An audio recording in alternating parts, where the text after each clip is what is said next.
She was the only black girl in the class. Silent, smart, overlooked. When the teacher randomly picked her to explain slavery, the whole room laughed. Except her. She stood, trembling, heart pounding, and said something that made even the principal freeze. But what happened next? No one saw coming. Before we deep dive into this interesting story, subscribe to our channel, and tell us where are you watching from. Share in the comments below. The gymnasium at Oak Ridge High was repurposed for performance night, draped in silver streamers and cheap fairy lights that flickered uncertainly under the buzzing fluorescence. At the front, a fold-out table stretched across the makeshift stage, occupied by 3 teachers and 2 student council members, judges with clipboards, feigned smiles, and quiet judgments. The sign-up sheet lay at the corner of the table, names scribbled in adolescent confidence, but one name sat alone in a different ink. Amara Bell, 17, soft-spoken, and black in a town where diversity was just a word whispered during Cultural Awareness Week. She walked through the gym doors with headphones around her neck and hope in her eyes, unaware that her presence on the audition list wasn't a coincidence but a setup. Kylie Trent, the student council vice president with a father on the school board and a mother who ran the PTA like a kingdom, twirled a pen between her fingers and smirked. She had whispered the idea into the council group chat 2 days earlier. Let's add her. Bet she thinks she can sing. It'll be hilarious. The others laughed, some out of malice, most out of fear. Kylie had that way of turning cruelty into popularity. Amara had signed up genuinely. Music had been her sanctuary since her mother died 2 years ago. She'd grown up humming harmonies with her grandmother, whose gospel voice could melt the hardest heart. And though she'd never sung in public, she believed maybe, just maybe, her voice could matter. But from the moment she walked down the hall, she sensed the shift, the sideways glances, the whispered "she's really doing it" from Kylie's minions, the coach who barely looked up when she said good morning. Her last period teacher had called her Amanda for the 3rd time that week, and when she corrected him, he replied, "Same difference." In her locker, a sticky note read, "Break a leg, or at least your dignity." She stared at it for a full minute before balling it up, her chest tightening, the sting deepening. The microaggressions weren't new, but today they were louder. The judges looked up when her name was called, and one of the teachers, a tired man in a beige sweater, raised an eyebrow and mumbled, "That's the one." Kylie giggled under her breath, nudging the girl beside her. "Can't wait for this masterpiece," she whispered, just loud enough for the front row to hear. Amara didn't catch it. She was too focused on keeping her hands from shaking as she walked to the stage. Her sneakers squeaked softly on the polished gym floor, each step heavier than the last. Her heart pounded, not from fear of the stage, but from the eyes that didn't expect her to soar. They expected her to fail. She reached the microphone, adjusted it like she'd practiced at home, and looked out into the audience. The bleachers weren't full, but every person there carried the weight of judgment. Her eyes briefly met Kylie's, who smirked and leaned back, arms folded as if to say, "Show us what you've got, joker." But what Kylie didn't know, what none of them knew, was that Amara had been singing alone for years. Her voice had comforted her grandmother in hospice. It had carried her through the nights when the grief of her mother's absence swallowed her whole. It had been the only thing she trusted when the world seemed eager to break her. Now, it was her shield. She took a breath, lips parting, but before the note could escape, a loud cough echoed from the back row, followed by a chuckle. Another student muttered, "She's gonna blow out the mic." The laughter rippled like a cruel tide. Amara froze. The judges looked at each other, uncertain. One of them tapped her pen against her clipboard and said dryly, "Whenever you're ready." Amara's fingers curled into fists at her side. She glanced at the back of the room where the stage lights didn't reach, and caught sight of the janitor, Mr. Lane, pausing with his mop. His eyes, warm and knowing, gave the slightest nod. She inhaled again, and just as she opened her mouth, someone from the second row whispered, "This is gonna be good," dripping in sarcasm. Her voice caught in her throat. Her palms were slick now, her heart screaming louder than her thoughts. The microphone squeaked with feedback. She reached to adjust it, and her hand visibly trembled. The gym grew still. Whispers began to build again, low and poisonous. A camera phone lifted from the audience, recording anticipating collapse. And as Amara stood there, framed by a cheap silver banner and buzzing lights, her soul screaming to be heard, her hands shook harder, her eyes welled, and the room held its breath. The camera lens zoomed in on her face, capturing every flicker of fear. And then suddenly, a piercing voice called out from the darkened side bleachers, cracking through the silence like a whip, "Let's hear it, joke girl." The room gasped. Amara's breath hitched, her shoulders stiff, and just as the spotlight tightened around her, trapping her in the frame of 1,000 watching eyes, Her fingers curled tighter around the microphone. But the shaking wouldn't stop, and as she looked down at her trembling hands, the whispers turned into quiet chuckles again, climbing like a crescendo of cruelty. Her lips parted once more, breath shallow, and in that fragile, heartbreaking moment, the auditorium leaned in, not to listen but to laugh. And that's when the whisper from the judge's table came, almost too soft to hear. She's only up here because they picked her as a judge. As Amara steps onto the stage, the room starts whispering, and the camera zooms in on her trembling hands. The silence before a performance should feel sacred, thick with anticipation, respectful, reverent. But for Amara Bell, it was a silence loaded with cruelty masquerading as humor. Before her lips could even form a note, the snickering began. Not loud, not enough to draw punishment, but sharp enough to pierce her composure. The kind of laughter that sits under the skin, coiled in judgment. From the middle row, a boy leaned in to his friend and whispered, "She's probably gonna try gospel, or something. Bet she's gonna holler like it's Sunday service." Another voice followed, a girl's laced with a false southern twang. "Lord have mercy, hallelujah, child." A few students laughed, but it wasn't joy, it was permission. Permission to treat Amara as a caricature of their assumptions. She heard it all, pretended not to. That was the first skill black girls learned in spaces like these. How to hear everything, and show nothing. Her eyes locked on a spot above the bleachers, trying to steady herself, but the ache in her chest deepens.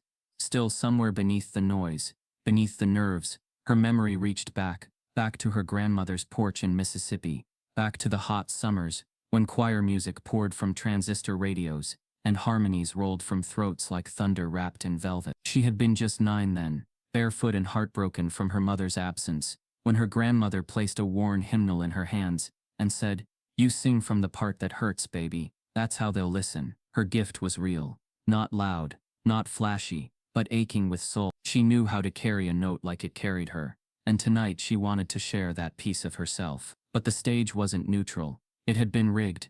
The tech crew sat behind the sound booth, 2 seniors tapping buttons like they were DJing a joke. One of them, a wiry white boy with a smug grin, elbowed the other just as Amara cleared her throat. They exchanged a smirk. The second she opened her mouth and pushed out her first soft note, silence. Not the powerful silence of awe, but the awkward, devastating void of sabotage. Her lips moved, her voice reached, but nothing came through the speakers. Confused, she tapped the microphone, still nothing. Murmurs rose in the crowd. Is she lip-syncing? Did she forget the words? One girl loudly asked. Wait, is that part of the act? A small laugh rolled across the bleachers, growing in force, curling into a wave of public mockery. Amara looked at the tech booth, hand raised, slightly as if to signal something was wrong. The boy inside shrugged like it was a power outage, like it wasn't intentional. Her stomach dropped. The microphone had worked for the last act, and the one before that. But now, it had chosen silence, chosen betrayal. She looked at the judges, none of them moved. One of the teachers glanced at her watch. Kylie sat in the front row, biting her nail to suppress a grin. This was the plan. This was always the plan. Amara's mouth opened again, and she tried to project louder, hoping her raw voice could overpower the distance. But the gym swallowed her sound. The giggles sharpened, no longer concealed. A group of students began mimicking exaggerated singing faces, mock operatic gestures that mocked her dignity. Her vision blurred, not with tears, but with the recognition that she was alone in this room, surrounded by witnesses who didn't see her as human, but as entertainment. She glanced toward the side bleachers again, searching for Mr. Lane, the janitor. He was gone. The one steady pair of eyes that might have offered kindness had disappeared. Teachers looked on, motionless. One even chuckled behind her clipboard. This wasn't just a prank, it was institutional. It was sanctioned humiliation, wrapped in school spirit. Amara stepped back from the mic, her voice trapped in her chest, heart thudding like it might break through her ribs. A pain she hadn't felt in years surfaced. The same pain from the day she sang at her mother's funeral,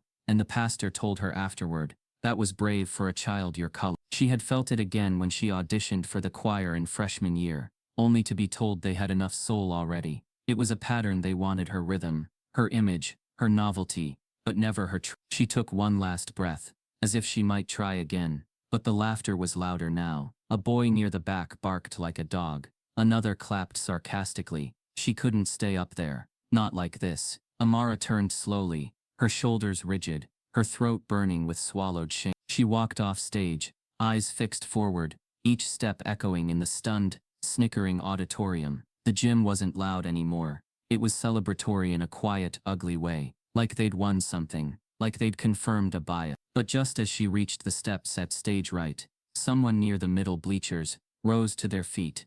A lone voice, sharp and clear, pierced the cruel quiet. Let her try again with a working mic. The entire room froze, heads turned, even the judges looked up. Kylie's smile vanished. Amara stopped mid-step, her hand resting on the wooden rail, heart hammering. That voice, unfamiliar, firm, and unafraid, cut through the smog of cruelty like a blade. Just as she walks off the stage, someone shouts, "Let her try again with a working mic."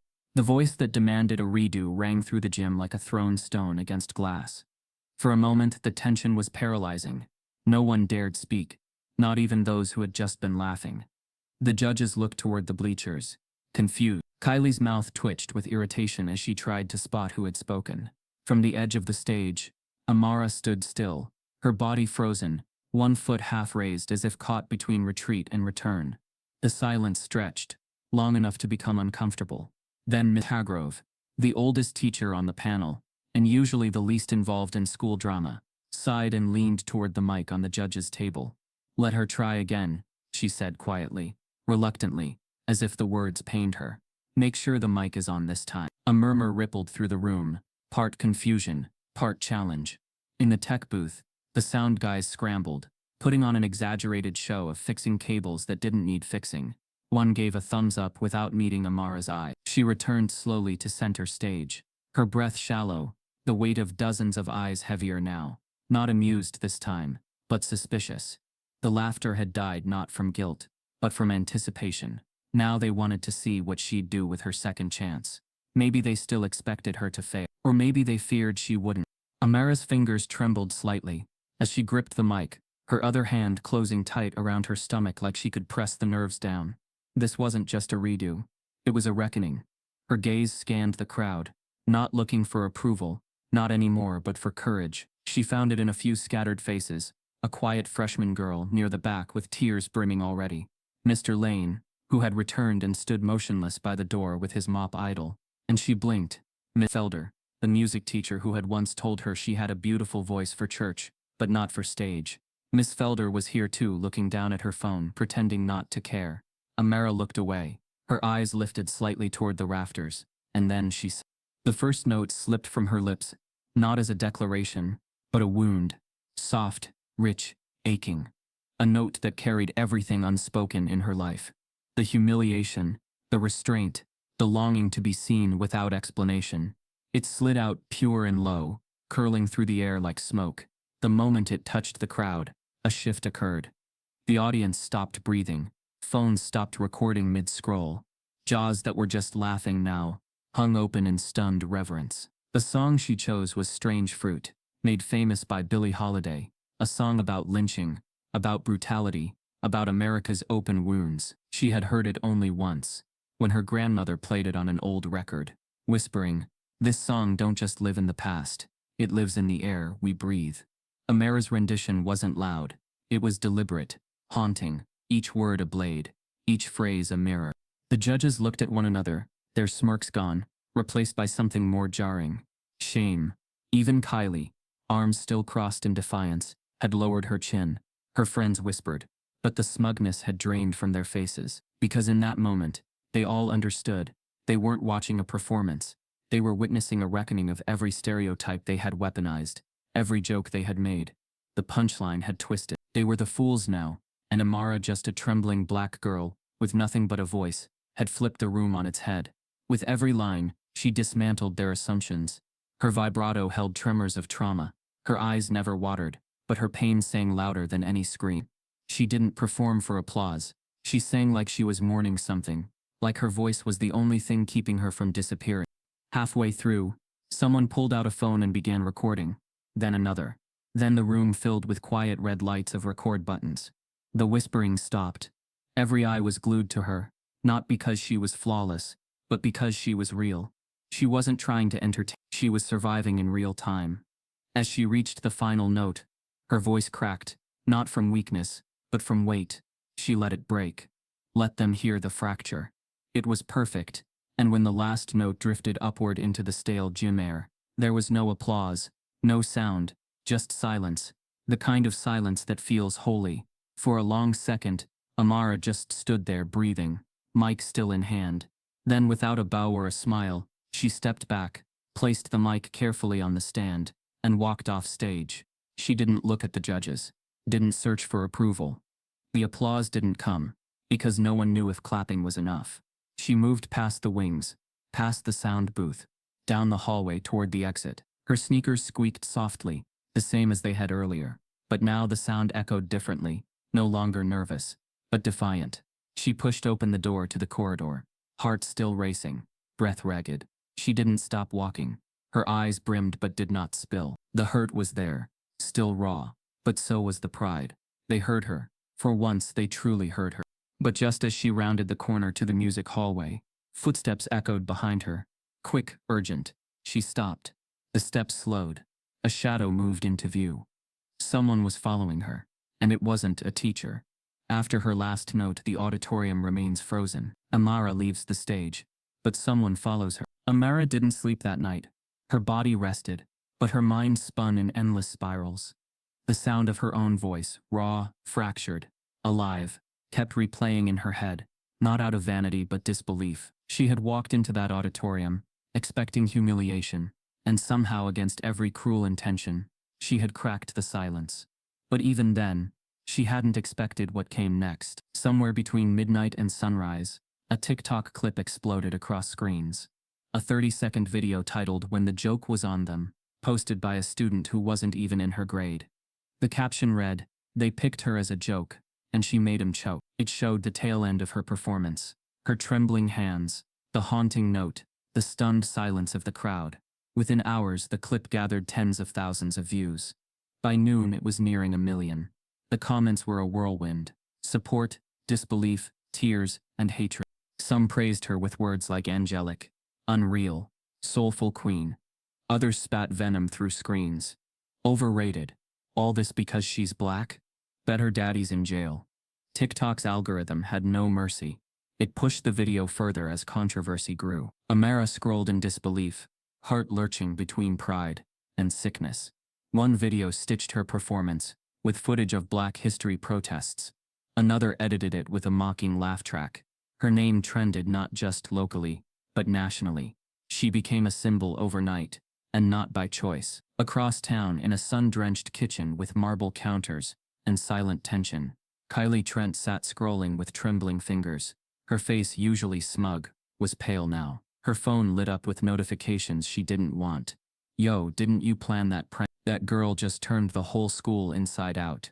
This your karma, sis." Her control, the social hierarchy she curated like a brand, was unraveling. Her clique gathered in group chats, confused and cornered. One of them texted, "We didn't think she'd actually be good." Another wrote, "Maybe we should have just picked someone else." Kylie threw her phone across the kitchen floor. It cracked. She didn't care. By that afternoon, a local news station aired a segment titled, "Bullied Black Girl Wows Racist Crowd." They used grainy screenshots from the video, blurred her name for protection, but the school's banners were visible behind her. Everyone knew. Reporters called her house. Strangers messaged her on Instagram. One offered to manage her career. Another sent a voice memo describing what they'd do to her if she kept stirring up the race pot.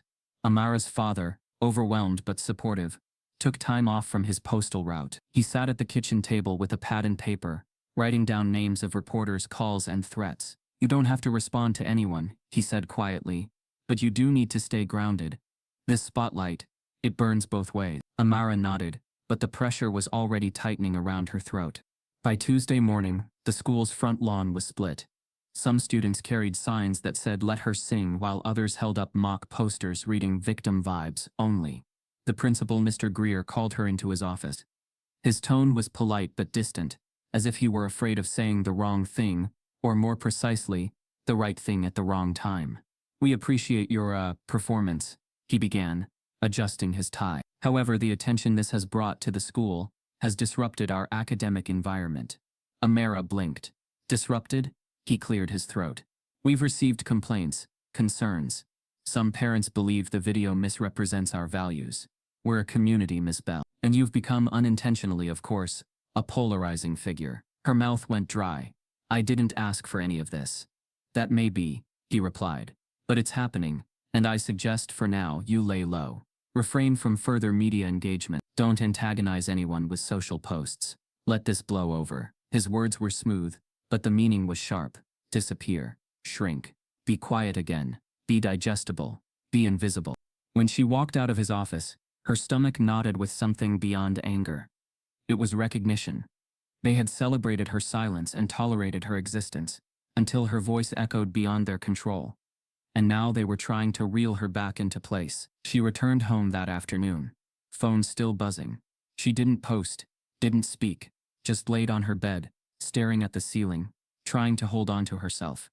But as she finally checked her email, something she'd neglected since the video went live, one new message sat waiting. The subject line was simple: you need to know the truth about Kylie. There was no sender name, no greeting, just a single line in the body of the email, like a whisper inside her screen. What happened to you isn't new. Ask her about Maya. A mysterious email appears in Amara's inbox. Subject line: you need to know the truth about Kylie. Amara stared at the email for a full minute before she dared to click it again. The subject line, you need to know the truth about Kylie, pulsed like a bruise under her cursor. Her fingers hovered above the trackpad, heart racing not with fear, but with anticipation, like she already knew whatever lay inside would crack something open. She couldn't close again. When she finally clicked, the email body expanded to reveal a brief message. It was unsigned, written in lowercase, hurried, like someone had typed it fast and with a trembling hand. Kylie's done this before. They erased it. I tried to speak. They shut me down. Ask about Maya Griffin. Look at the attachments. Below the text were 5 image files and a PDF. Amara clicked the first one, a grainy screenshot of an old-school disciplinary form from 3 years ago, redacted heavily, but with one name visible in bold. Griffin, Maya. The second file showed a blurry hallway photo, 2 white girls pushing a black girl's books onto the floor. One of them unmistakably was Kylie. Younger, but with the same smirk. The third image was a list of emails between a teacher and the administration referencing parental complaints about a racial misunderstanding, followed by the phrase handled internally. Amara's stomach turned. She opened the PDF, an old complaint filed by Maya, citing bullying, racially charged insults, academic sabotage. The last page showed a response from the school. Lack of sufficient evidence. Student advised to avoid further conflict. Amara closed her laptop slowly, the screen casting a pale light over her face. She needed air. She needed truth. The next morning, she boarded a bus to the outskirts of town, to the place that had always grounded her, her grandmother's porch. Miss Edna Bell was a retired school teacher with no tolerance for injustice, and even less for self-pity. When Amara walked up the steps, Edna didn't greet her with questions. She simply pointed to the swing, set down 2 glasses of sweet tea, and waited. Amara didn't start with the video. She didn't even start with the email. She began with the moment her microphone died, the silence that followed, and how the silence afterward was worse than the mockery itself. Then she told her everything about Kylie. The email, the files, the name Maya Griffin. Her grandmother listened, face calm but eyes sharp. When Amara finished, Edna took a long sip of tea and said, "You sing from the part that hurts, baby, and now you speak from it too. But understand this, truth is heavy, and speaking it has a cost. You ready to pay?" Amara didn't answer immediately. She didn't have to. Edna saw it in her granddaughter's eyes. The exhaustion, the fire, the fear stitched together with resilience. Armed with evidence, Amara requested a meeting with the school board. She printed the PDF, the screenshots, everything. She wore her church dress, the one her mother once wore to job interviews, and braided her hair back tight. When she walked into the conference room, the air was thick with false pleasantries. Mr. Greer sat at the end of the long table, flanked by 4 other board members, all white, all vaguely disinterested. Amara laid the folder in front of them and began to speak, her voice firm but respectful. She told them about the email, the files, Maya Griffin. She handed them each a copy, watched their faces as they read, or pretended to. When she finished, a long silence followed. Finally, one board member, a woman in pearls, leaned forward with a rehearsed smile. "We appreciate your concern, Amara. But these documents, they're circumstantial at best. This happened years ago. People grow, and bringing up the past doesn't help us move forward. Another chimed in. You're clearly passionate, but let's not let emotions drive this. We need facts, verified and official, not anonymous tips. The words emotional and passionate stung like slaps. Amara sat there, stunned, not at the dismissal, but at the ease with which they wielded it. The evidence was real. The harm was documented, but the system didn't want justice. It wanted quiet. When she left the building, she didn't cry. Not right away. She walked until her feet blistered, then went home and sat on her bed, with the folder still in her lap. It wasn't until she saw a photo of Maya, laughing beside a trophy in a yearbook clipping, that the tears came. How many Maya Griffins had been buried by this school's silence? How many voices never got to break through? That night, Amara opened TikTok, hands steady now. She filmed herself holding the folder, flipping through the pages. She spoke plainly, calmly. This isn't just about a song, she said. This is about a pattern, a system, about girls like me being silenced. Again and again, about Maya Griffin, about the receipts they tried to bury. She posted it without filters, without background music. Within 3 hours, it passed 200. By morning, influencers reposted it, tagging it with "Justice for Maya." Celebrities began commenting, some offering support, others urging caution. A New York journalist requested an interview. Her account exploded. Her name was now bigger than her town.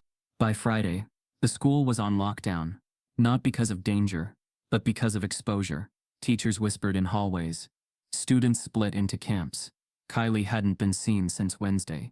A petition circulated, demanding an independent investigation into past discrimination complaints. News articles began connecting the dots.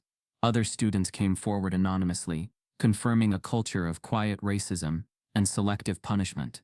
Amara had not only spoken, she'd created a crack too big to plaster over. And then, just before dinner, as Amara stood at the sink rinsing rice, headlights flared outside. She peeked through the curtains. A news van had pulled up. The side read WMLT Channel 6. A cameraman stepped out. The reporter followed, adjusting her mic and scanning the house with purpose. A TV news truck pulls up outside her house. The microphone on the reporter's lapel was too close. The camera lens felt too wide, and the questions, though politely worded, were sharpened with an undertone of performance. Amara sat on her front porch with her father beside her, his jaw clenched tighter than usual, his eyes darting to the street every time a car passed. The news team from WMLT Channel 6 had promised a balanced feature, but from the moment the interview began, Amara sensed the trap being set. They started with softballs, her musical influences, how it felt to go viral, but the tone shifted as soon as the subject of Kylie and the school board came up. The reporter tilted her head sympathetically but asked, "Some people are saying this all feels manufactured, a bit performative. What do you say to critics who think you're using race to stir drama?" Amara blinked, stunned. Her father leaned forward, but she touched his arm gently. "I'm not using anything," she said carefully. "I didn't make a video to get famous. I made it because I was tired of being a race. And if people are uncomfortable, they should ask why not blame me for being visible." The reporter nodded, but her expression was blank. The interview ended 15 minutes later. Amara exhaled. But when the segment aired that evening, her words were butchered, edited and stitched to frame her as reactive. The screen flashed a single quote, "If people are uncomfortable, that's on them," followed by the anchor's commentary, "Some say this teen's crusade is more about attention than accountability." The segment was titled, "Teen Destroys School's Reputation." Her story, her truth, had been rewritten in real time, twisted into something loud and bitter. And now that version of her, the angry, difficult black girl, was spreading faster than her music. Online trolls surged in.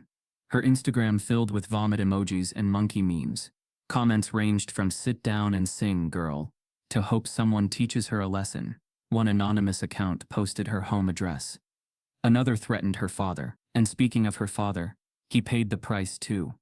A week after the interview aired, a man in a red truck followed him on his postal route, blasting country music and yelling, "Raised a racist race baiter, huh?" Later that day, 2 complaints were filed at the post office, claiming he delivered mail late on purpose. He was pulled into a meeting and warned, "Any more controversy and we may have to reassign you." At dinner he barely touched his food. "I didn't say anything," Didn't even look at the guy, he muttered. Amara watched him closely, guilt swelling in her chest. It's not your fault, Daddy, she whispered. Yeah, but they make it feel like it is, he replied softly. As Amara tried to shield herself from the chaos, Kylie emerged from the shadows, not with a statement, but with a weaponized performance. A TikTok video surfaced. Kylie, makeup-free, sitting on the floor in her plush pink bedroom, tears streaming down her cheeks. Her voice cracked as she whispered, I didn't mean to hurt anyone. I just thought it was a fun idea. I didn't know it would turn into this. A sad piano track played faintly in the background. She clutched a childhood photo of her and her dog. People are sending me threats. They're calling me racist. I've never even said anything racist. The video racked up views fast. Sympathy poured in. Comments like, she made a mistake, she's just a kid, and cancel culture is out of control flooded the page. And just like that, the narrative shifted again. Kylie, the architect of Amara's humiliation, was suddenly the victim. The media picked it up. Morning talk shows used her clip to discuss youth and forgiveness. Her tears were currency. Her whiteness was camouflage. Meanwhile, Oak Ridge High held a closed-door emergency meeting to review student safety. Parents weren't invited. Students weren't notified. But the next day, a letter was sent to select families. Those on the PTA, those with influence. It claimed that Amara's viral presence had caused a significant disruption to the academic environment. In coded language, it said she was a liability. Whispers of possible suspension circled the hallway. The very girl who was bullied, silenced, sabotaged, was now being blamed for the storm her voice had uncovered. A petition circulated among white parents, demanding her removal from extracurriculars until tensions cooled. One mother posted in a local Facebook group, "This isn't about race, it's about protecting our kids from divisive energy." That phrase, divisive energy, stuck with Amara like a thorn, as if her very existence, her pain, her truth, was a toxin, something to be quarantined, something unclean. She tried to walk through the halls unnoticed, but the eyes followed her. Some glared, others watched with morbid curiosity. A few students mouthed thank you as she passed, but even they looked afraid to say it too loud. She was becoming a symbol in a place that only knew how to punish those. Her music teacher avoided her completely now. Mr. Greer no longer returned emails. The silence from the adults was worse than the hate from the students. It was permission. It was endorsement. She came home that Friday, curled into her grandmother's quilt, and whispered to herself, they don't see me. They see a problem to solve. But just as she was sinking into that loneliness, her father called out from the living room, his voice urgent. Mara, come here. You need to see this. She rushed in, expecting another news clip or hateful message. But on the screen was something different. An email. This one wasn't anonymous. It was from a law office in Atlanta. The subject line read, Representation Inquiry, Civil Rights Interest in Your Case. The signature at the bottom, Layla Rhodes, SKA civil rights lawyer, contacts Amara's family with a bold offer. The first time Amara saw Layla Rhodes, it was through a laptop screen. Her Zoom window opened with quiet authority. A sharp navy blazer, locks pulled into a regal bun, and eyes that didn't blink unless necessary. Layla didn't waste time with pleasantries. Miss Bell, she began, her voice smooth but steel-lined. I've reviewed everything, your performance video, the TikToks, the redacted files, the school's non-response. What's happening to you isn't just local. It's systemic. And it's not new. Amara's father leaned forward. You're offering to represent her? Layla nodded. Pro bono. I don't want your money. I want the truth documented. Amara didn't speak for a moment. She studied the woman's face, the calm control, the lack of performative sympathy, and something settled in her chest. Layla wasn't here to save her. She was here to fight with her. Okay, Amara whispered. Let's do it. What followed was weeks of digging, not into the school's image, but its hidden rot. Layla flew into town and took over the dining room table with binders, highlighters, and legal pads. She met with other students behind closed doors. Some were terrified, others relieved. One black sophomore named Tasha brought screenshots of racially coded grading comments. A Latinx student, Miguel, revealed he'd been denied class president after winning the vote. Another student whispered through tears that Kylie had once posted a meme mocking his sister's skin color, but the school said it wasn't bullying, just tasteless humor. Layla documented everything. Patterns, she told Amara, pointing at a board filled with colored string. Patterns are how you prove culture, not just incidents. Civil rights organizations caught wind of the case and began reposting Amara's videos. The Southern Justice League offered legal research. The New Future Fund created a public statement. By the third week, the school was on the national radar, not for excellence, but for systemic erasure. Commentators began comparing it to historical injustices. CNN ran a piece titled, "From Little Rock to Oak Ridge, the Modern Face of School Discrimination." Images of black students escorted by marshals in the 1960s were juxtaposed with Amara standing alone on stage, microphone clutched, eyes defiant. But this wasn't just a lawsuit anymore. It was becoming a movement. Hashtags bloomed like wildflowers across the digital landscape. Let her sing, erase the erasure. This is school too. Artists and influencers reposted Amara's original performance with new captions. This is what resistance sounds like. The school board remained silent, but behind the scenes, Layla received cease and desist threats cloaked in legalese.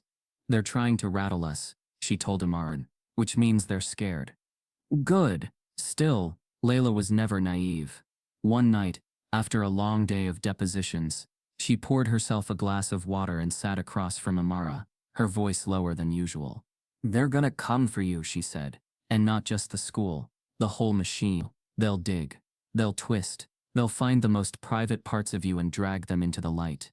Amara nodded slowly. "I don't have anything to hide." Layla stared. "You don't, but that won't stop them from making something out of nothing." Amara exhaled, gaze fixed on the window. "Let them try." And they did. Days after that conversation, a burner account posted an anonymous Google Drive link under a thread criticizing Amara. The file was titled confidentialbell.te-bet. It spread like wildfire. Inside were records from Amara's old therapy sessions, leaked from a counseling center she attended after her mother's death. The records detailed her grief, a brief struggle with sleepwalking, and one incident at 13 when she told a school counselor she sometimes wished she could vanish. It wasn't violence. It was vulnerability.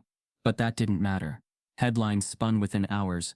Lawsuit teen had emotional instability history. Conservative pundits pounced, painting her as unstable, manipulative, coached. Layla slammed her laptop shut and cursed. "This is illegal," she hissed. "This is filth, and we're going to nail whoever leaked it." But the damage had already bled out. Amara didn't cry. Not immediately. She read every word of her own pain, repackaged as pathology. Then she sat on the porch for over an hour, phone off, eyes locked on the horizon. Her father stood beside her silently, hand resting on her shoulder. "They're scared of you, you know," he said gently. "They wouldn't fight this dirty if they weren't." Amara finally whispered, "They want to make me small again. Like when I sang alone in my room, and no one heard me." Her voice cracked. "But I'm not small anymore." Layla returned the next day with a public response. A statement that didn't apologize, didn't flinch. Therapy is not weakness. Grief is not instability. Black girls are allowed to heal and still demand justice. But even Layla knew this was a new phase. The court of public opinion was turning brutal. Still, Amara didn't retreat. She recorded a new video. No makeup, no edits. "I was 13, she said calmly. "I had lost my mother. I was trying to survive. If that makes me unfit to speak now, then we've already lost." Her voice was steady. Her message landed. The movement held. But deep beneath her strength, something had shifted. A wound reopened. And just as she thought she might finally breathe again, another notification pinged on her father's phone. An anonymous voicemail, robotic and cold. "Tell your daughter she's next if she doesn't shut up." An anonymous file leaks containing Amara's juvenile therapy records. The file had been out for less than a day, but it spread like blood in water. The juvenile therapy records, full of phrases she barely remembered saying, were now hashtags, memes, talking points.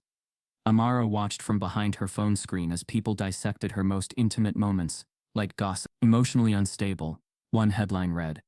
"Troubled history," said another. She had spoken about losing her mother during therapy, how the grief carved holes in her chest that music tried to patch. But now those confessions were twisted into warning signs. Some conservative pundits didn't even try to hide their racism.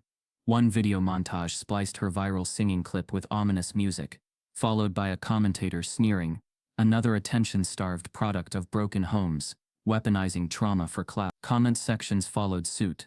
"She ain't oppressed. She's obsessed with herself. No father, of course she's messed up. This is why you don't let victims lead movements. They can't think straight. The same people who once ignored her existence were now trying to define her entirely by her damage. Amara stared at her phone in silence, thumb hovering over the power button. She could have deleted everything, disappeared, but instead she whispered aloud to no one. If they want to shame me for surviving, then they never saw me in the first place. Layla Rhodes wasted no time. The next morning, she stood at a podium outside the courthouse, flanked by students, local activists, and community clergy. Her voice cut through the wind like a clarion bell. This leak wasn't an accident, she began. It was a weapon. They took a child's grief. Yes, a child, and used it to discredit her courage.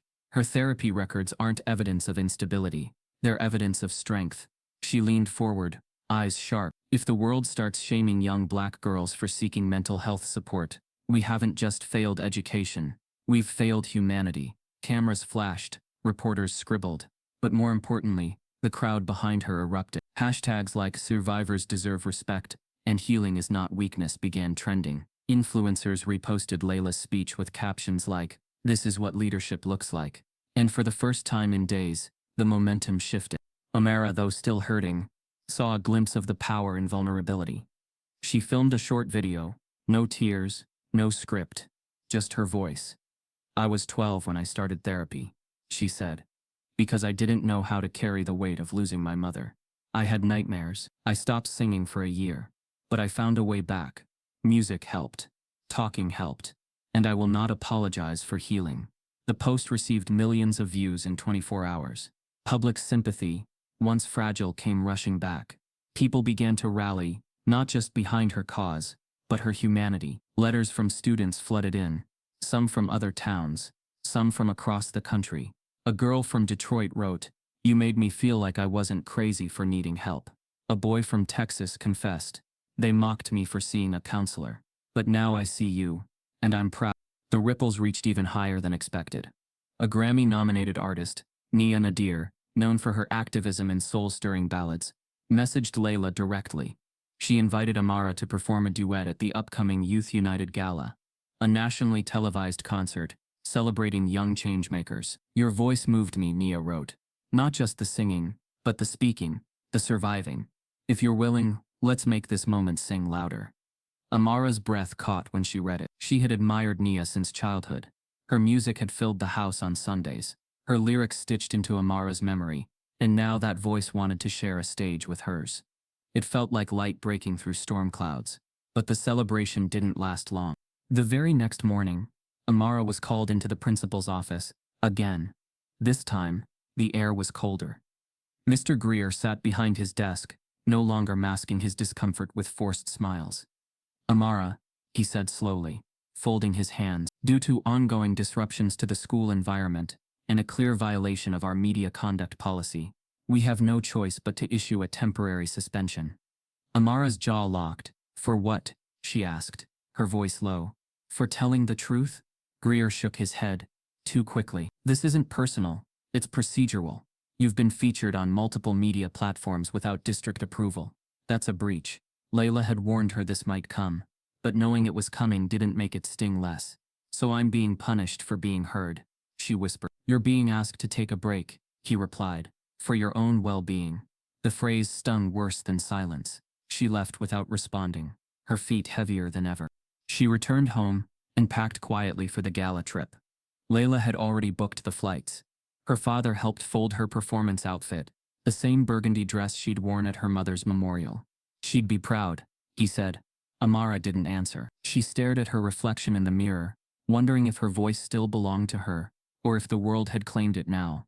That night, as the concert hall buzzed with anticipation, Amara waited backstage with Nia, who held her hand and whispered, "You don't owe them pretty, just truth." Amara nodded, adjusted her mic, and prepared to walk out.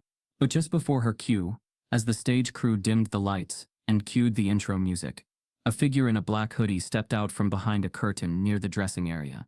The person wore a mask, a plain, featureless one that glinted under the backstage lights. They moved quickly, blocking Amara's path. Her heart stopped.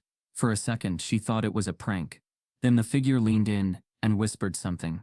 Something she would never forget. On the night of the concert, a masked figure confronts her backstage. Amara's breath hitched the moment the masked figure leaned in. Her body stiffened, instincts flaring, but before she could move or speak, the voice beneath the mask whispered fast, low and unmistakably familiar. "It's me, Malik. Don't scream." The name hit like a drumbeat in her chest. Malik Owens. Junior year. Same lunch period. Same smirks. Same boy who once laughed when she dropped her tray in the cafeteria and called her Aretha with an attitude after she sang aloud to herself in homeroom. He had never apologized, never even looked her in the eye since the video, and now he stood inches away, cloaked in secrecy, mask hiding everything except urgency. He slowly pulled it off, revealing eyes that no longer held mockery, just remorse. "I know I'm the last person you want near you," he said, "but I have something you need to see, and I couldn't risk being recognized. Not here." Amara didn't speak. She didn't trust him yet, but something about the tremble in his voice made her pause. "I work backstage at school events," Malik said, glancing around to make sure no one saw them. "I've been helping the AV team since freshman year. Kylie's people think I'm invisible." He pulled a crumpled envelope from his jacket. Inside were printed screenshots, emails, internal memos, all bearing the Oak Ridge School District logo. Amara's fingers shook as she flipped through them. One caught her eye immediately.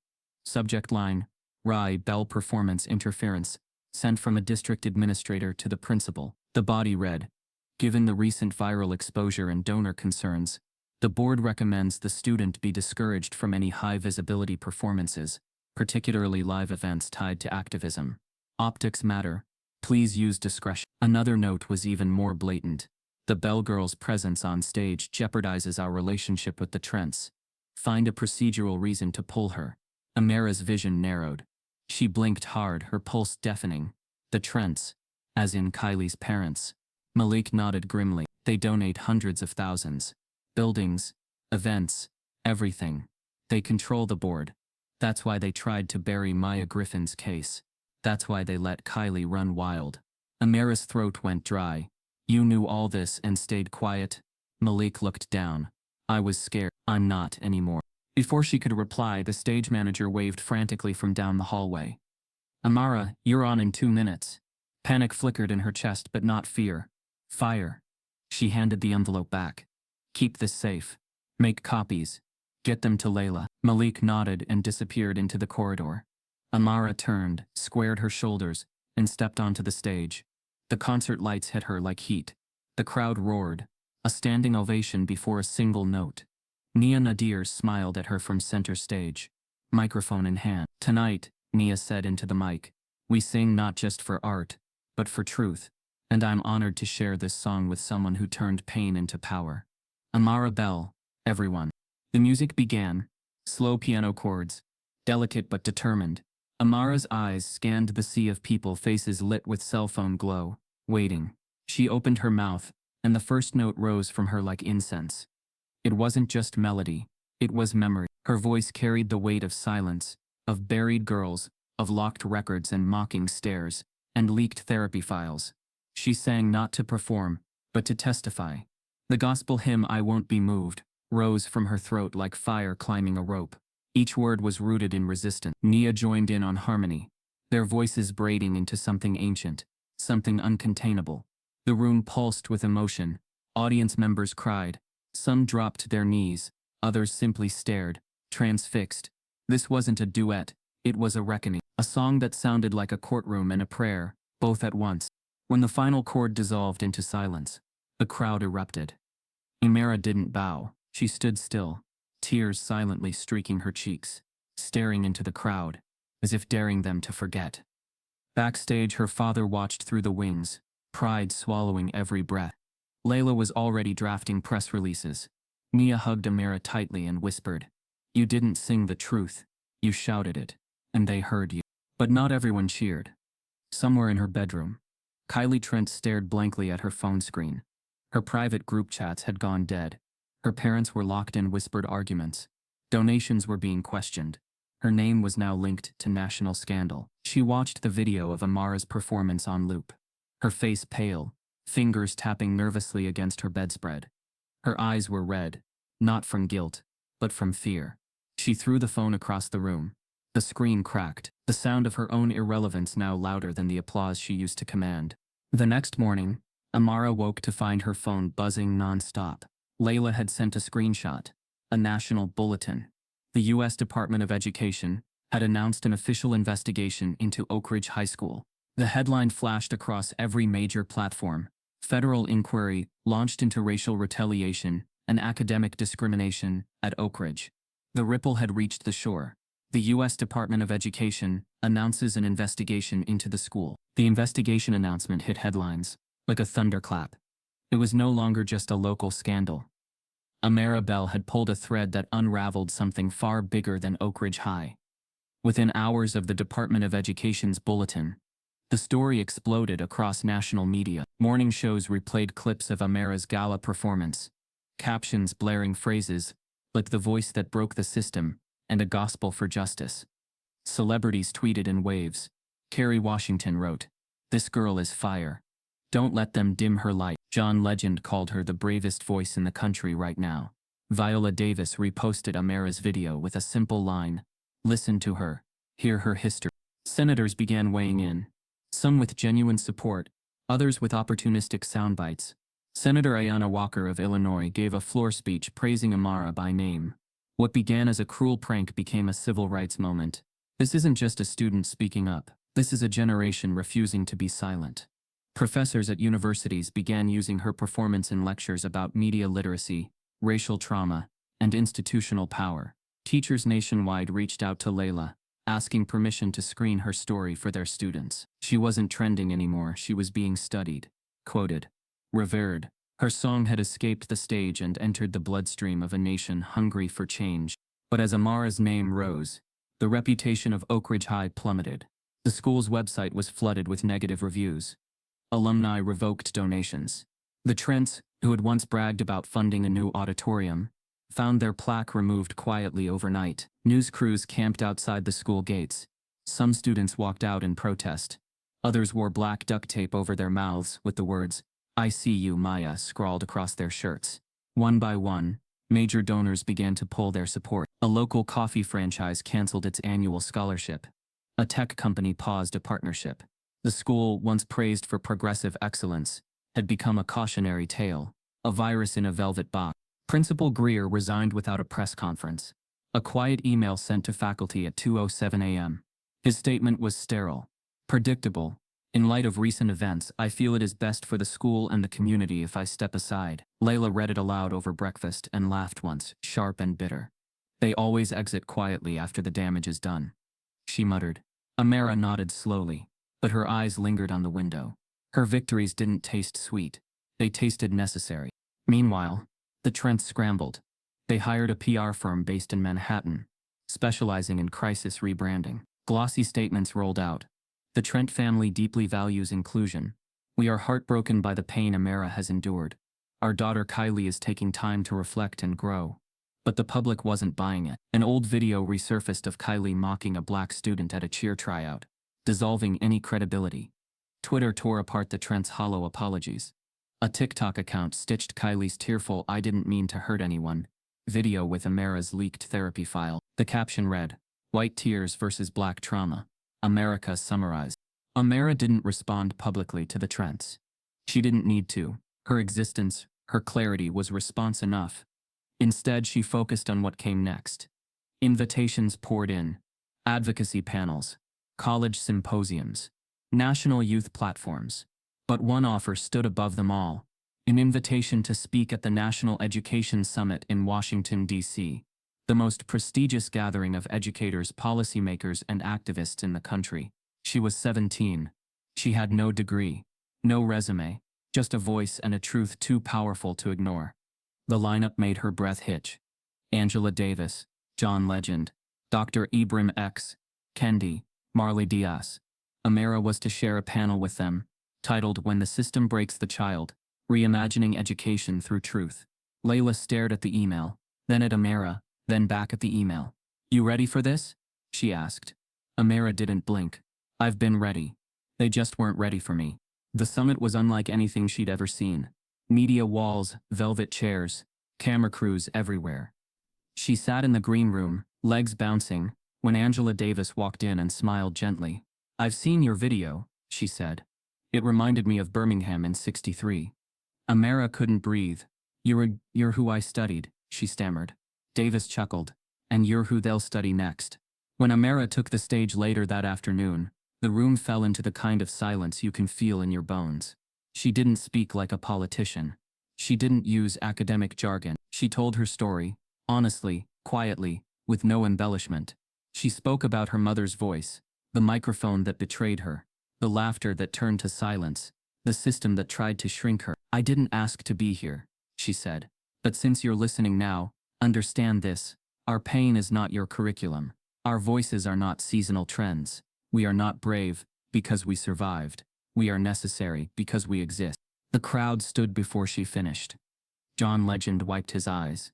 A teacher in the second row sobbed openly. Reporters tweeted quotes in real time. "Her voice is no longer melody. It's movement," one wrote.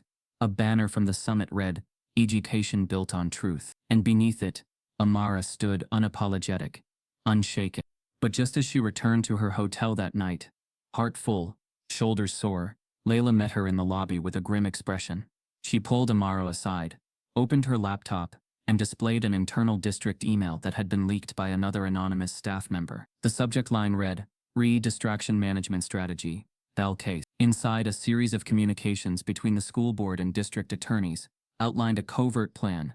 "In the event of continued negative press, we recommend invoking Clause 11B public distraction criteria and moving for permanent expulsion. Timing must be strategic. Media fatigue required."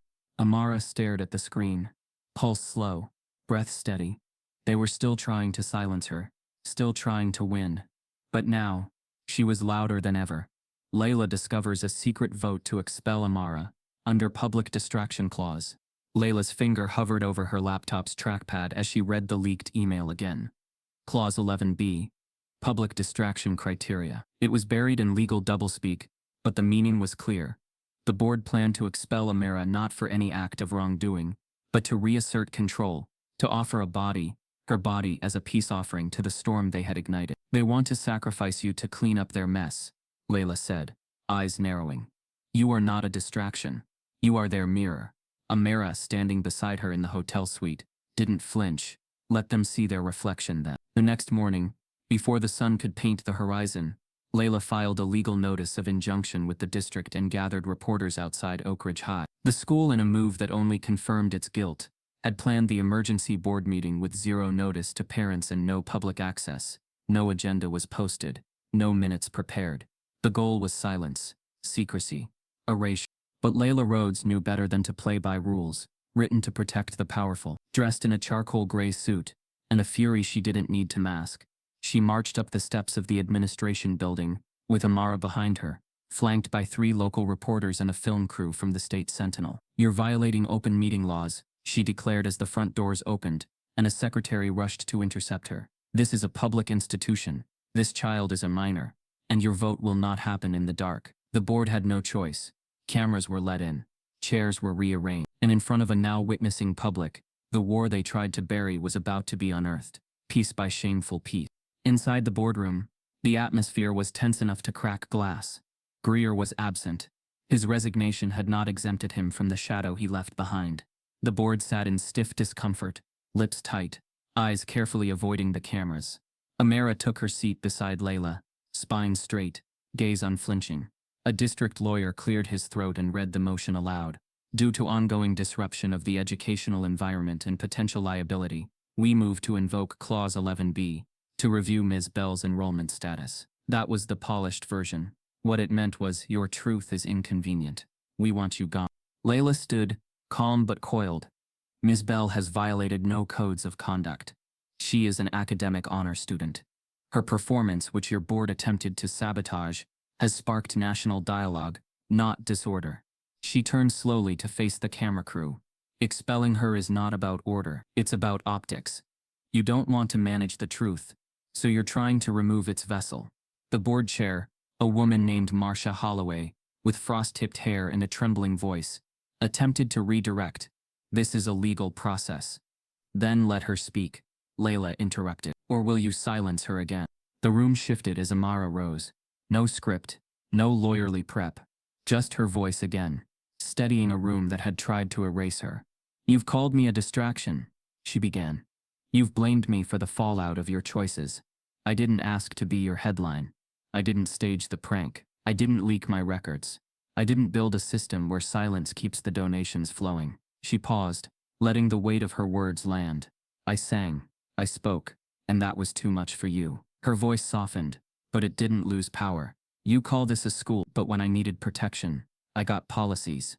When I needed dignity, I got detentions. When I asked for justice, you gave me silence." There was no applause. No sounds. Just held breath. Then, an unexpected crack in the armor. One board member, Mr. Eli Bowman, an older man with watery eyes and liver-spotted hands, placed his pen down and exhaled shakily. "I can't do this anymore," he said. The camera zoomed slightly.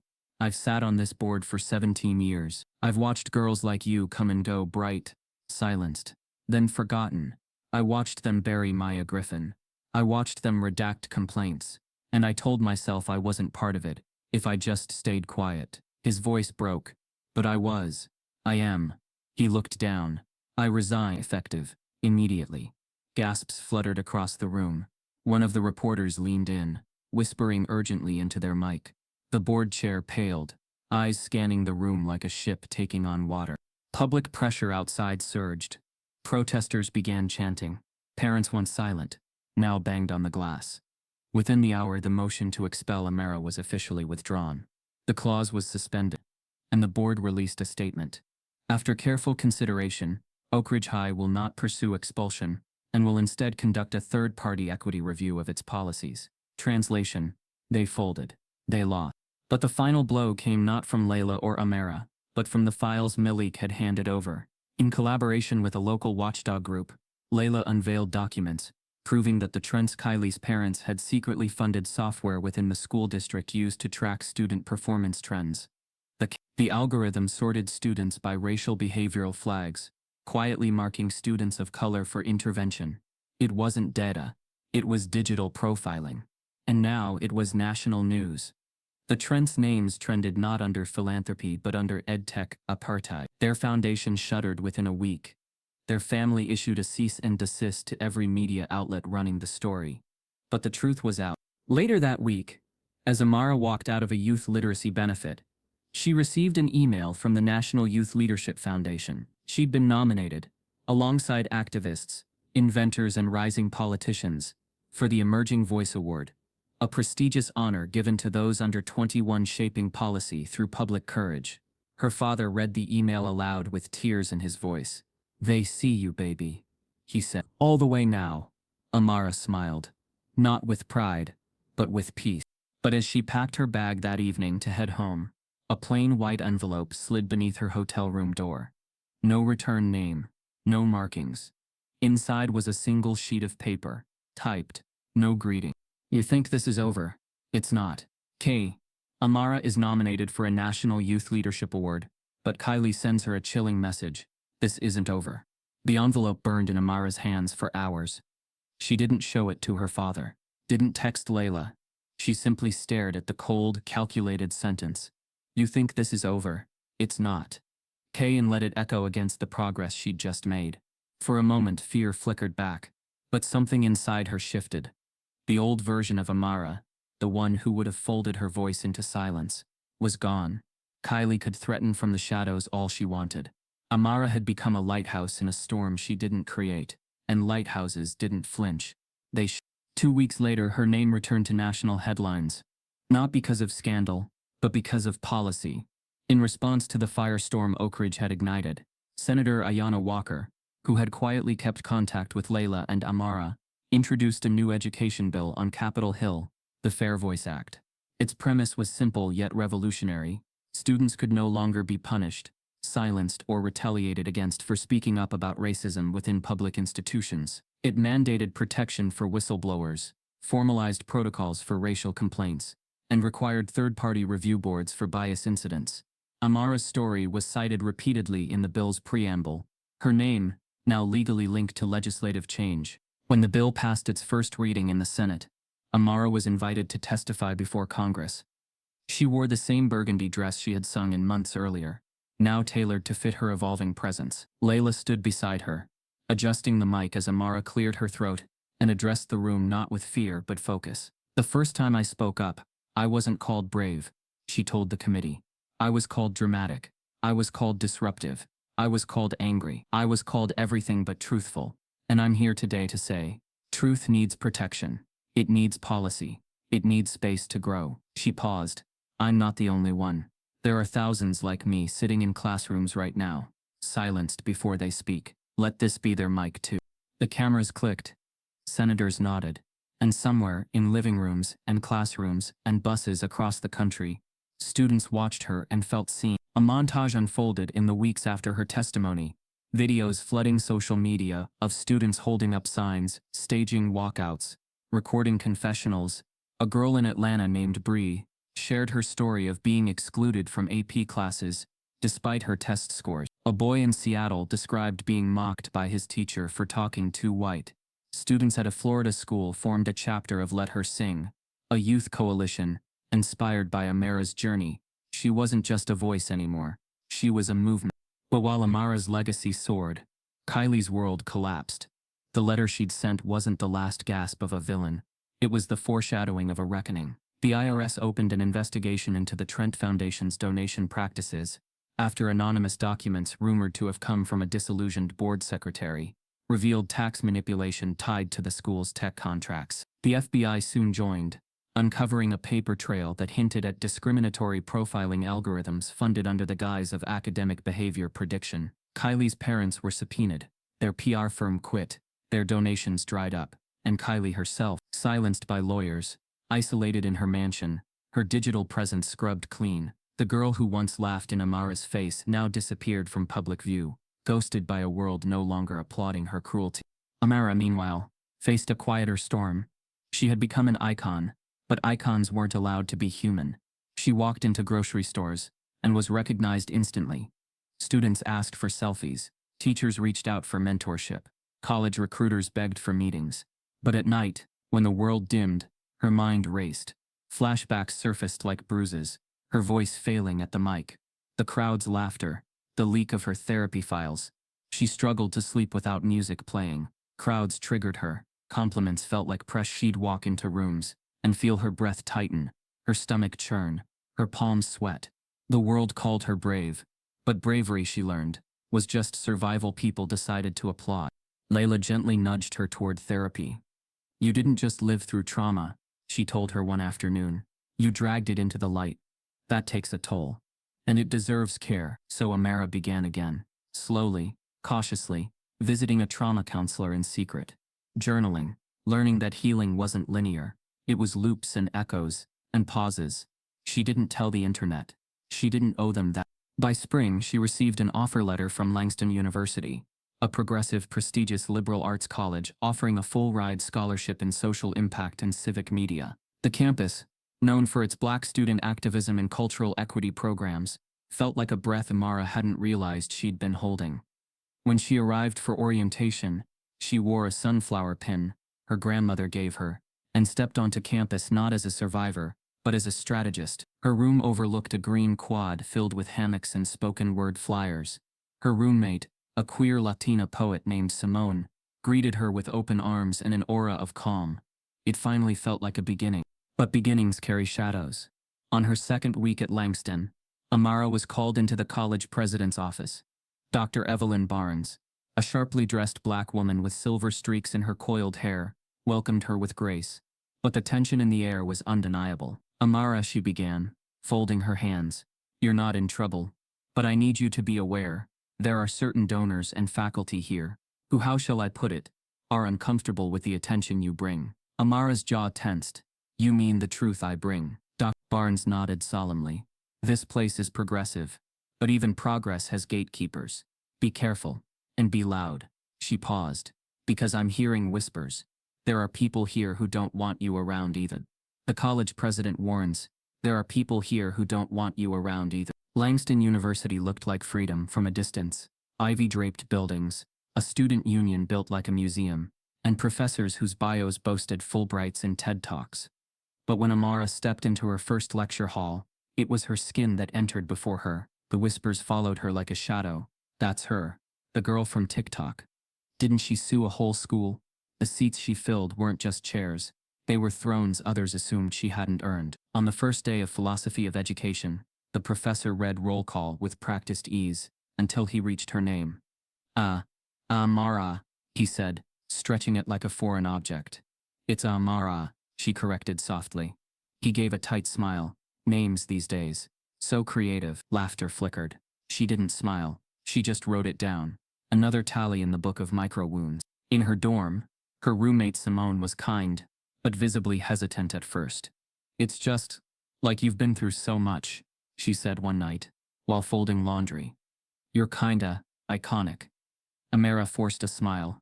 Icons still have to sleep. The compliment felt like a collar, praising her pain while distancing her personhood.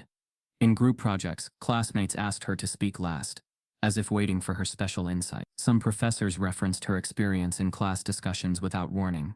Amara, you've lived through institutional bias, care to elaborate, as if her pain were a case study, ready-made, and on demand. She felt like a statue in a garden of the woke. Admired. Isolated. She stopped singing. Not loudly, at least. Not publicly. She hummed under her breath while brushing her teeth, sang into her pillow when anxiety refused to let her sleep. But the moment her voice reached outside her own four walls, the world snapped to attention, and she didn't want that kind of attention anymore. Her voice had become a headline, a hashtag, a symbol, and symbols didn't get to breathe wrong. They didn't get to be off-key. One wrong note, and she knew the whispers would come again. She's overhyped. Yes, she peaked in high school. So she stayed quiet. She took notes. She blended, but silence, for her, never lasted long. It was Dr. Naomi Fields who saw it first. A visiting professor from Howard, on sabbatical to lead a special course called Music as Memory, Black Voices, Black History. She taught with her sleeves rolled up and her sentences layered with meaning. Amara sat in the back row, never speaking. But one afternoon, after class, Dr. Fields stopped her. Why do you flinch when you hear gospel chords? Amara froze. I don't, she lied. You do, Dr. Fields replied gently. You look like someone who's afraid of being seen singing. Amara hesitated, then finally whispered, I'm afraid of being watched again. Dr. Fields nodded, not pushing, just being. Let them watch, she said, but let them watch you on your terms. That night, Amara opened the student activities portal. The campus choir was holding auditions. Not a flashy group, more classical than contemporary, but state-recognized, known for its seasonal showcases and alumni network. She stared at the sign-up form for 20 minutes. Then she filled it out. Audition day felt like déjà vu. The stage, the spotlight, the waiting faces. But this time, Amara wasn't 17. She wasn't trembling. She sang a stripped-down spiritual Wade in the Water, just her voice and the memory of resilience. The room fell still. When she finished, no one laughed. But the director, a balding man named Dr. Kenneth Delmore, simply nodded and said, We'll be in touch. The next day she got the acceptance email. No fanfare, just a list of rehearsals and repertoire. But from the first rehearsal, the pattern emerged again. Subtle but familiar. One alto moved her folder away from Amara's. Another commented, You're so lucky you got in without a music major. During vocal warm-ups, someone muttered, Guess fame counts as technique now. Delmore rarely addressed her directly. When she asked a question, he blinked as if surprised she'd spoken. Follow along with the others, he'd say. One time he paused rehearsal to compliment another soprano's phrasing, then turned to Amara. Try not to overpower next time. Blend. Don't dominate. The same gaslighting. Same coded rules. Blend. Shrink. Disappear. She documented everything. Layla had taught her that receipt culture isn't petty, it's survival. Amara recorded rehearsals discreetly, logged microaggressions, saved every odd email. She wasn't looking for war, but she'd built armor just in case. Her moment came sooner than expected. The choir was chosen to perform at the State Collegiate Showcase, a televised event held at a historic auditorium, watched by thousands. Each college submitted one standout performance. The choir chose a medley of spirituals and protest songs. Amara, with her vocal register and depth, was slotted into a solo for I Shall Not Be Moved. She practiced for weeks, refining every breath. The day before the final dress rehearsal, she received a group email, solo reassignment, showcase. Please note the change. Her name had been replaced by a junior from New Hampshire. No explanation. Amara marched straight into Dr. Delmore's office. Why was I pulled? She asked. He didn't look up from his computer. You're talented, Amara, but the tone of this piece is delicate. We needed a more neutral delivery. Her hands clenched. Neutral? He sighed. We didn't want the focus to be on any one person, especially someone already known. This is about the group. She stared at him, heartbeat sharp. So it's not my voice. It's that my face makes you nervous. He looked at her finally. That's not what I said, but it's what you meant. She turned and walked out, vision tunneling, rage building, not hot, but cold and calculated. The choir director tries to block her from performing at the state showcase. Amara didn't sleep the night she was cut from the showcase solo. She lay awake in her dorm, her headphones buzzing with static, her chest heavy with something between fury and disbelief. The voice that had carried movements in cracked silence now sat cornered behind someone else's comfort, and once again, she was expected to accept it as professionalism, as policy, as just the way it goes. But she had unlearned submission. She knew now how to name erasure when it dressed up in rehearsal notes and bureaucratic etiquette. By morning, she had filed a formal complaint with the university's music department, detailing the reassignment, the pattern of coded language, the strange shift in treatment following her audition. But she didn't stop there. She contacted Langston University's student government and filed an open petition titled, Let Her Sing Again. Within 24 hours, the petition amassed over 4,000 signatures. Her story wasn't just circulating within campus, it was spreading like heat across statewide forums, group chats, and student networks. Flyers appeared overnight across campus buildings, Amara's silhouette outlined in bold against the words, This mic isn't yours to mute. By the second night, students staged a peaceful sit-in outside the music department. Dozens gathered with posters reading Rehearsed Silence is Still Silence, and You Can't Censor Courage. Simone, her roommate, led a spoken word piece about silencing black voices in white spaces. It made the local paper's front page, faced with overwhelming public scrutiny and calls from media outlets. The university quietly reversed the solo decision. Amara would perform at the state collegiate showcase, not just as a vocalist, but as a symbol. She'd be allowed to revise the arrangement. Amara accepted with a single request. I want to add something. Dr. Delmore gritted his teeth. It's not an open mic, Amara, this is broadcasted. She held his stare. Exactly. The night of the showcase, the auditorium buzzed with the electric quiet that precedes something unforgettable. Cameras were stationed throughout the venue. Faculty, donors, and students filled every seat. The Langston Choir took the stage in black and gold robes. But when the lights dimmed and the piano struck its first note, something was different. The arrangement was the same, but the energy had changed. Amara stepped forward mid-piece, her solo arriving like a tide, powerful, deliberate. But as the final chord held, she raised one hand, signaled the choir, and silence fell. That was the moment she ignited the fuse. She stepped to the edge of the stage, her mic live, her voice echoing across the auditorium. And then she spoke. Not a song lyric, a confession, a reckoning. They cut my mic once, she said, her tone calm but cutting. They called it a glitch. They called it professionalism. They called it blend. But what they meant was, don't make them look too long at what they've buried. What they meant was your voice is too much truth, and truth doesn't fit the curriculum. Gasps fluttered across the auditorium. Faculty shifted uncomfortably. The cameras didn't cut. They called me angry, but I was honest. They called me divisive, but I was direct. They said I made the room uncomfortable, but the room was always built to make me shrink. She paused, then let the silence breathe. Then, with a sharp inhale, she sang again. The final verse of I Shall Not Be Moved rang out with a new arrangement, half gospel, half protest hymn. Her voice bent the air. Some wept openly, some stared, motionless. Others rose slowly to their feet, hands clasped over their hearts. And when the last note landed, a silence fell that didn't feel empty. It felt sacred. Then, an eruption. A standing ovation, so thunderous it shook the rafters. The next day, social media exploded. Clips of her spoken word went viral. "This mic isn't yours to mute," trended nationwide. Publications dubbed the moment the Langston turning point. Professors debated it in classrooms. Student groups held listening sessions. And Langston University, long praised as progressive, was forced to look inward. Within a week, the school launched a formal DEI investigation, diversity, equity, and inclusion, into the music department's internal culture and student treatment. Dr. Delmore took an indefinite leave of absence. But the spotlight didn't stop with Langston.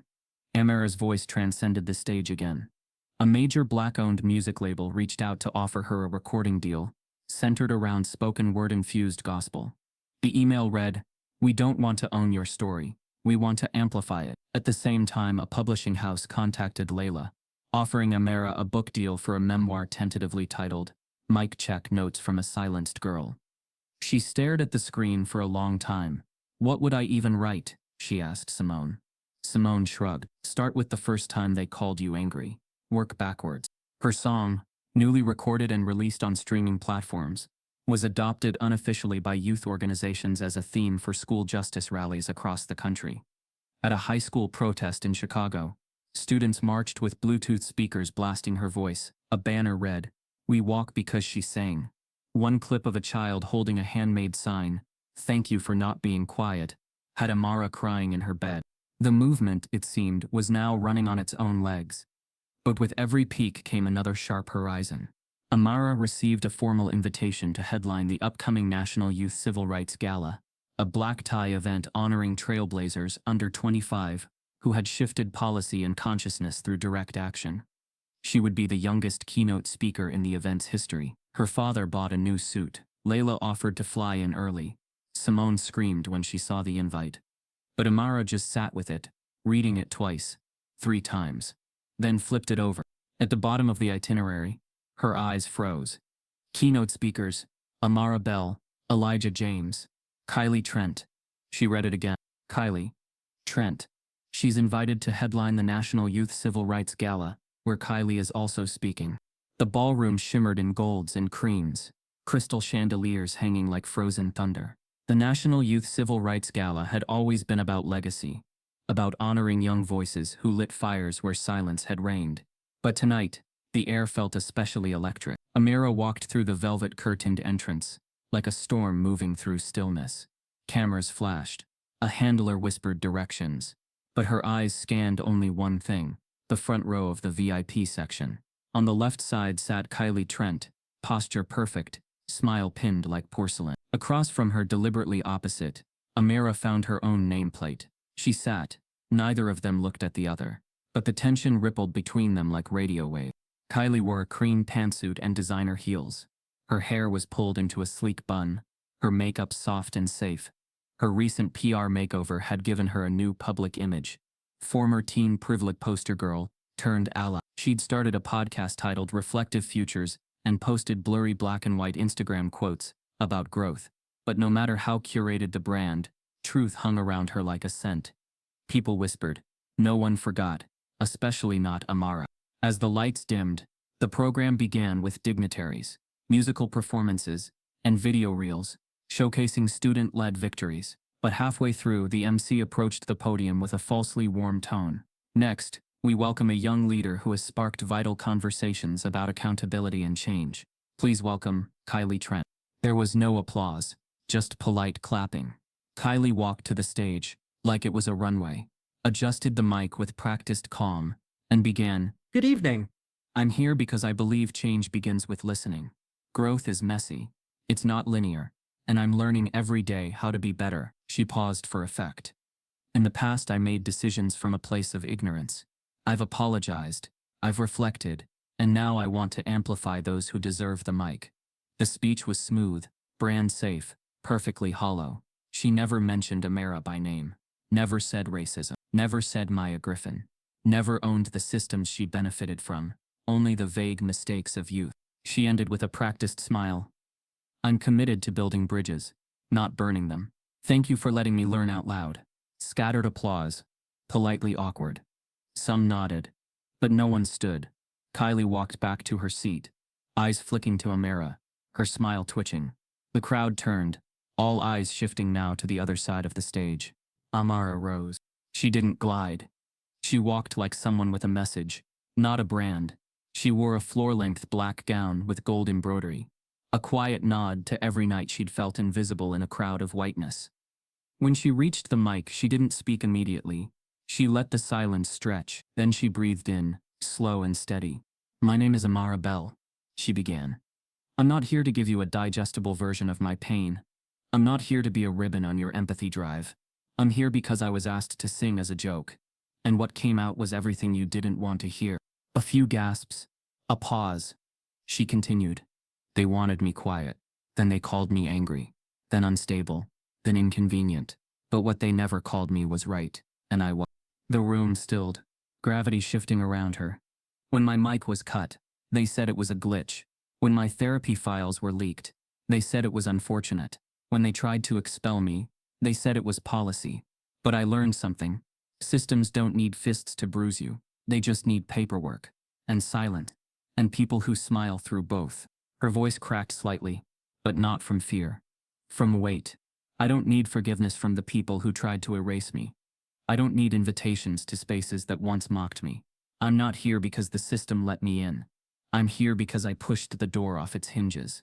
She paused, looked directly at Kylie. "This is not a redemption arc for anyone else. This is a reckoning." And then, like at the showcase, she began to sing. No music, no choir, just her voice. A short verse of "This little light of mine," altered to fit the moment. "Even when they dimmed it, even when they feared it, still my light kept shining. I let it burn through lies." The final note hung in the air like incense. And then roar. The crowd stood in waves. Applause cracked the walls. Tears streamed. Journalists stood mid-typing. Students chanted her name. Professors clasped their hands. Some simply wept. Even the MC had to dab his eye. Kylie didn't clap. She walked out. Later that week, videos of Amara's speech and song dominated every platform. Commentators called it a generational mic drop. Civil rights leaders said it was the most important gala moment in decades. Students started using her lyrics as protest slogans. A teacher in Minneapolis wrote them on her whiteboard. A school in Georgia painted them on a mural. Amara began touring. Schools, community centers, youth summits. She sang. She spoke. She listened. She shared stages with icons. But more often, she chose classrooms with no cameras, just students trying to find their own voice. Her memoir hit the bestseller list in its first week. Her debut EP dropped to critical acclaim, each track layered with history and soul. She smiled more, slept deeper, learned to breathe without defending it. And then one afternoon, as she packed to head to a high school event in Cleveland, her phone buzzed with an unknown number. She answered. A calm voice said, "Amara Bell, this is Carver Studios. We'd like to discuss turning your story into a feature film. The world needs to see what it tried not to hear." A major studio calls. They want to turn her story into a movie. No one should have to bleed, just to be heard. If her voice made you feel something, if you've seen injustice and stayed silent, don't scroll past this moment. Type yes. If you believe her story matters. Subscribe if this broke your heart.